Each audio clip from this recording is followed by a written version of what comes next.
பெரிய பசுமையான காட்டில் எல்லா விலங்குகளும் மகிழ்ச்சியாக வாழ்ந்தன. அந்த காட்டின் பெரிய தலைவர் யானை. அவனுடைய பெயர் அண்ணன். அதே காட்டில் ஒரு சின்ன முயலும் இருந்தது. பெயர் குட்டி. அவன் சின்னவனாக இருந்தாலும் மிகவும் புத்திசாலி, ஆர்வம் நிறைந்தவன். அண்ணா யானை, நானும் உங்களைப் போல பெரியவனாக வரணும். எல்லோரும் என்ன பாராட்டணும். சின்னவனே, அளவில் பெரியவனாக இருப்பதற்கே மதிப்பு கிடையாது. மனசு நல்லா இருந்தா போதும். நல்ல மனம், துணிவு, அன்பு இவை இருந்தால் நீயே பெரியவனாகலாம். அண்ணா, உங்க சொற்களை மனசுக்குள் வச்சுக்கிறேன். அடுத்த நாள் கடும் மழை பெய்தது. காடு முழுக்க நீர் பரவியது. ஒரு சின்ன மான்குட்டி ஆற்றில் விழுந்து உதவி கேட்டது.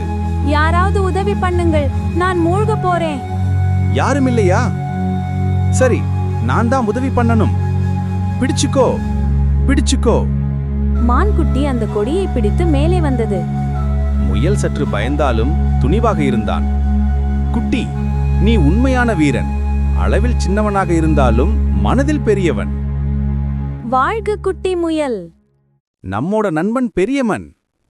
சில நாட்கள் கழித்து யானை காடு முழுக்க சுற்றி வந்தான். அவன் காலடியில் ஒரு பள்ளம் இருந்தது. அவன் அதில் சிக்கிக் கொண்டான். ஐயோ, யாராவது உதவி பண்ணுங்கள். அண்ணா, பயப்படாதீங்க, நான் உதவி பண்ணறேன். அவன் ஓடி வந்து பறவைகளிடம் சொல்கிறான்.